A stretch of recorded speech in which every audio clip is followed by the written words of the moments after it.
Could hundreds of thousands of North Koreans be at risk of radiation exposure due to nuclear testing?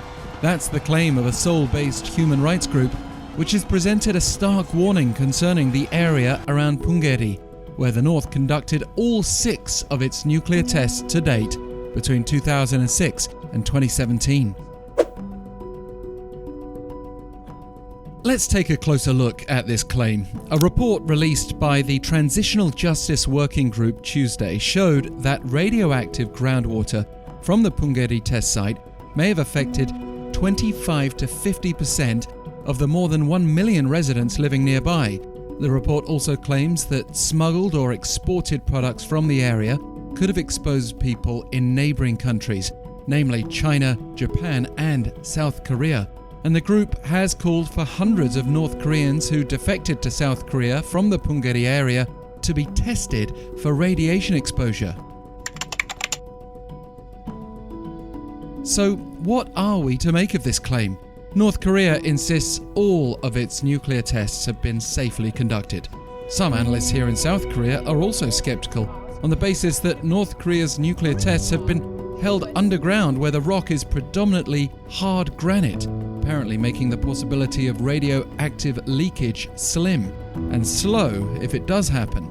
In 2017 and 18, South Korea did actually test 40 North Korean defectors who'd been around Punggye-ri, and though 9 of them did show possible exposure to radiation, a link to nuclear testing wasn't conclusive.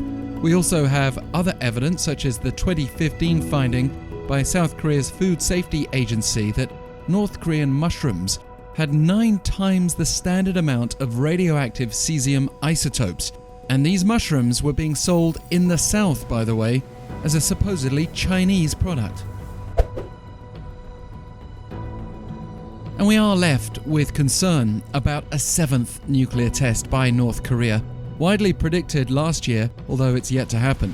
Even if there isn't a risk of radiation exposure to people living near Punggye-ri, it would be another step for North Korea towards its goal of significantly boosting its nuclear threat.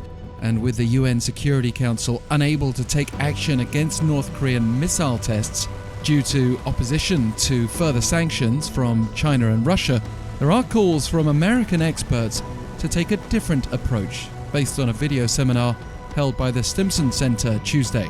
But in the event of a nuclear test, renowned analyst Robert Carlin said the US needs to follow through with its promise to bring holy hell down on North Korea's regime, or it will look foolish. Yet what that would actually look like without provoking a nuclear war that would put us all at risk remains to be seen.